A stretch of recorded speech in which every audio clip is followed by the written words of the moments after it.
장기영 여러분 안녕하십니까? 실버피아 온라인 건강의료 전문기자 김철준입니다.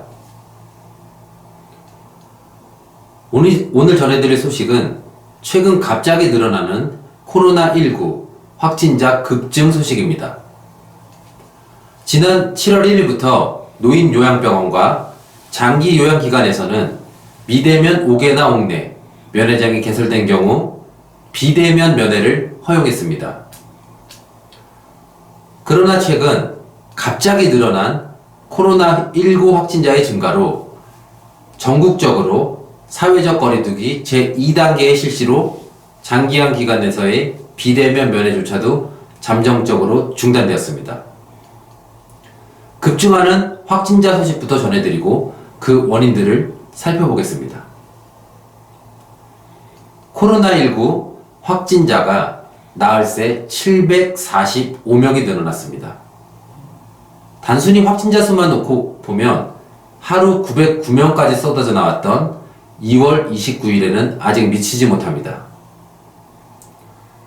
하지만 방역당국의 추적이 쉽지 않은 불특정 다수에게서 산발적으로 감염이 발생하는 데다 수도권 지역과 고령층을 중심으로 확산되고 있어서 그 문제가 심각하다고 합니다. 대규모 재유행의 초기 단계라고 현 상황을 규정하면서도 그 어느 때보다 심각한 위기라고 판단하는 이유이기도 합니다. 왜 이런 일이 발생하고 계속되어 있는지 전문가들의 의견을 종합해 봅니다. 첫 번째 이유로는 인구가 밀집된 수도권에서 발생하고 있다는 점입니다. 8월 14일에서 17일까지 나흘 동안 수도권 지역에서 발생한 감염 사례는 625명입니다. 전체 신규 확진자 745명의 83.9%가 수도권에서 나왔습니다. 지금 수도권에 진단되지 않았던 무증상 경증 감염자가 6개월 동안 누적돼 있을 것이라며 위험이 커진 상황을 경고하고 있습니다. 수도권은 우리나라 인구의 절반이 밀집한 지역이고 전국 곳곳에서 오가는 유동인구가 가장 많습니다. 인구 250만 명의 대구에서 신천지발 집단 감염이 확산될 때와는 차원이 다르게 기하급수적인 폭증이 일어날 수 있습니다. 두 번째 이유는 감염고리가 복잡하다는 이야기입니다. 최근 언론에서 자주 대두되는 사랑제일교회 등 교회에서만 감염이 일어난 게 아니라는 점도 큰 문제입니다. 고위험 시설만이 아니라 교회, 카페, 식당, 학교 등 일상적인 여러 곳에서 동시다발적으로 확진자가 발생해 누구나 코로나에 노출될 위험이 커진 상황이라는 점입니다. 실제 서울 강남구 골드트레인 사무실에서 일어난 집단 감염은 경기도 양평군 마을잔치로 이어졌고 이날 서울 강남구와 영등포 소재 기업에서도 직원, 가족들의 집단 감염이 발생했습니다. 최근 2주간 감염 경로를 확인할 수 없는 깜깜이 환자, 그 사례만도 11.6%에 이릅니다. 이날까지 총 42명이 확진된 스타벅스 파주 야당점의 최초 감염 경로도 아직 밝혀지지 않았습니다. 산발적인 감염 집단이 다양해질수록 역학조사를 통해 감염 확산을 통제하기가 어려워집니다. 방역당국은 수도권 교회발 집단 감염 및 콜센터, 어린이집, 요양원, 요양병원 등 다양한 N차 감염으로 이어지는 상황을 크게 우려하고 있습니다. 세 번째 이유는 정부가 실시한 느슨한 사회적 거리두기의 영향이기도 합니다. 국민들이 자발적으로 거리두기에 동참했던 코로나19 발생 초기와 달리 방역에 대한 사회 전반의 분위기가 느슨해진 점도 위험 요인으로 꼽힙니다.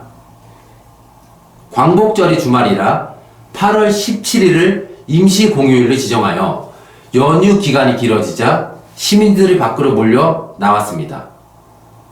그리고 쿠폰들을 발행하여 외부로 나가 사용하도록 권장하며 거리두기를 느슨하게 한 정책도 영향력 있는 감염 확산 사유가 된 것입니다.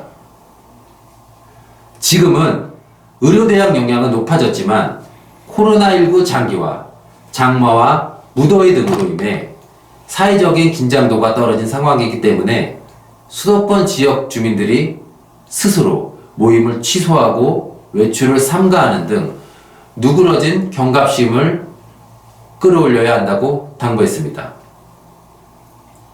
네 번째 이유는 장기화한 기간에 관계가 있는 것이지만 고령층 감염이 늘어나고 있다는 점입니다. 최근 확진자 대다수가 60대 이상 고령층이라는 점도 우려스러운 대목입니다. 신천지, 이태원 클럽의 경우에는 확진자 대다수가 20, 30대여서 치명률이 높지 않았습니다. 하지만 17일 0시 기준 신규 확진자 197명 가운데 60대 이상은 69명으로 35%에 이릅니다. 전체 누적 확진자보다 60대 이상 고령층 비중이 높은 것입니다. 나이 많은 환자가 많아지면 중증 환자 치료 병상이나 의료진 부담도 커질 수밖에 없습니다. 80대 이상은 4명 중 1명꼴로 숨졌고 70대 이상률도 치명률이 8.75%에 달해 전체 치명률보다 높습니다. 장기화 기간에서의 코로나19 확산은 절대 방지해야 합니다. 감염에 취약한 노약자분들이기 때문에 일반 사회에서의 감염과는 사회적으로 미치는 영향이 지대합니다. 장기화 경영자 및 종사자 여러분, 이미 몇 군데 장기화 기간에 확진자가 발생했습니다. 크게 확산되지 않도록 시설 내 감염 방지와 시설 외부와의 감염 의심자 접촉 가능성을 최대한 줄여주시기 바랍니다. 오늘의 소식은 심각한 코로나19 소식이었습니다. 이상으로 실버피어 온라인 건강의료 전문기자 김철준 전해드렸습니다. 시청해주셔서 감사합니다.